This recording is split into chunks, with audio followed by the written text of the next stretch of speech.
Azpiazu, director ejecutivo del Comité Empresarial Ecuatoriano. Gracias, ¿cómo le va? Buenos días. Buenos días, a su orden. Bienvenido, gracias Roberto. Este acuerdo con Europa, la posibilidad cierta, ¿cuál cree que debe ser, es o será el camino para llegar hacia ese mercado importante en el mundo? Gracias, Javier. Yo entendería que después del pronunciamiento del presidente Correa en Alemania, en general en los otros países europeos que visitó respecto a retomar la negociación, el siguiente paso sería que Cancillería, a través del Viceministerio de Comercio Exterior, reúna a las distintas instituciones públicas que tienen que ver con el proceso, dígase Ministerio Coordinador de la Producción, Ministerio de Agricultura, Ministerio de Industrias, Ministerio de Salud, Instituto Ecuatoriano de Propiedad Intelectual, entre otros, para efectos de ver en particular, diría yo, con sentido prioritario, los obstáculos que han impedido retomar formalmente el proceso hasta este momento.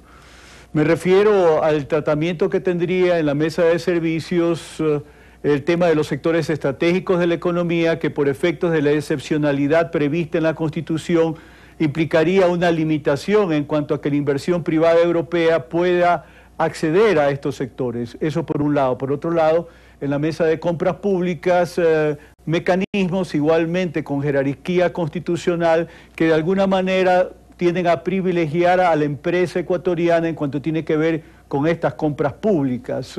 En cuanto se refiere, los europeos de alguna manera están dispuestos a considerar plazos en el marco de los cuales se daría algún privilegio en el tratamiento de compras públicas a las empresas ecuatorianas, pero esto tendría que ser de alguna manera desmontado en el tiempo. Entonces, en definitiva, este grupo de trabajo interno del gobierno tiene que trasladarle al presidente Correa las distintas propuestas en cuanto a estos temas que han venido trabando la negociación para efectos de poder volver dentro de un plazo perentorio que nosotros entenderíamos podría ser en cuestión de semanas, retomar la negociación y concluirla en dos rondas, una en Bruselas, otra en Quito. Lo más rápido posible, ¿no?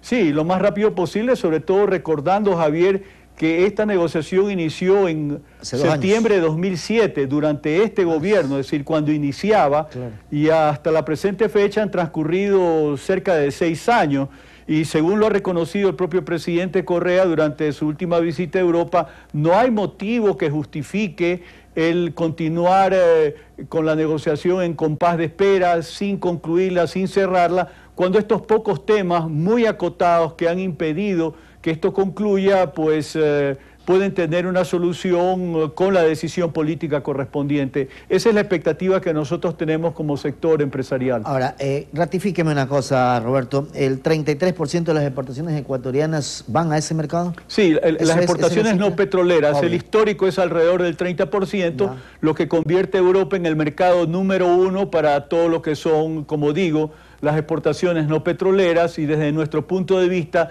es un mercado que por su capacidad de consumo, los europeos tienen alrededor de $35.000 per cápita año, lo cual, a pesar del escenario de crisis, significa el mayor mercado mundial desde el punto de vista de la demanda. Y evidentemente hay complementariedad con la producción exportable ecuatoriana, toda vez que históricamente nosotros hemos tenido superávit comercial sostenido con Europa, exceptuando el año pasado, porque desgraciadamente la crisis que ha venido atravesando la Unión Europea, y particularmente algunos países como Italia y España, que son entre los principales socios comerciales del país dentro del ámbito comunitario, ha determinado de que la tendencia a crecimiento haya mermado y esto haya derivado en un pequeño déficit comercial. Pero repito, históricamente nosotros con los europeos siempre hemos tenido superávit. Ahora, leo esta mañana en Diario Expreso, en la página 5, un análisis sobre el acuerdo con Europa, la situación o el panorama como tal. ¿Es cierto que se requiere reformas para llegar a un acuerdo con Europa o no? Nosotros pensamos que no, es cuestión de decisión política. El tema de la excepcionalidad de los sectores estratégicos de alguna manera a través del acuerdo puede manejarse de manera tal de que no signifique una restricción. Sabemos perfectamente que la política pública está orientada a que en sectores estratégicos como petróleos, minería, electricidad y telecomunicaciones, los capitales que desarrollen esos sectores sean capitales de ámbito privado, toda vez de que no hay disponibilidad de capitales estatales para efectos de impulsar ese desarrollo, de manera tal de que es un tema que tiene que aterrizar y evidentemente hay que mirar cuáles podrían ser las fórmulas que permitan una salida a esa suerte de impasse, pero nosotros no lo juzgamos insalvable, más aún en circunstancias de que, como decía, la política pública en estos sectores está orientada a promover la atracción de inversión extranjera, que es justamente el mensaje que el presidente Correa de manera reiterada ha manejado, particularmente ante los empresarios alemanes y los empresarios italianos. ¿Cuándo cree usted que podría ser viable tener algo ya concreto? Estamos a abril, ¿verdad? Concreto, digo yo, como que les permita a ustedes ver esa luz al final del túnel. Bueno, como le decía, internamente Cancillería ecuatoriana está liderando un proceso para analizar los obstáculos y proponerle al presidente Correa cuáles serían las soluciones.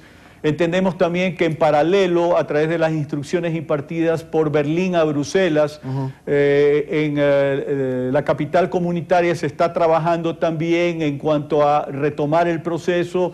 Entendemos que el representante comunitario en Quito ha sido llamado justamente a Bruselas para consultas sobre el particular, y todo esto pues da cuenta de que a consecuencia del pronunciamiento del presidente Correa se ha generado ya toda una dinámica que debería desembocar, entenderíamos nosotros, en el curso de mayo, a más tardar, la definición de estas dos rondas que harían falta para cerrar la negociación. Roberto, quiero agradecerle por haber estado con nosotros esta mañana. Buen día. Buen día. Gracias a Roberto Aspiazu, quien es el director ejecutivo del Comité Empresarial Ecuatoriano. Hacemos la pausa, regresamos enseguida.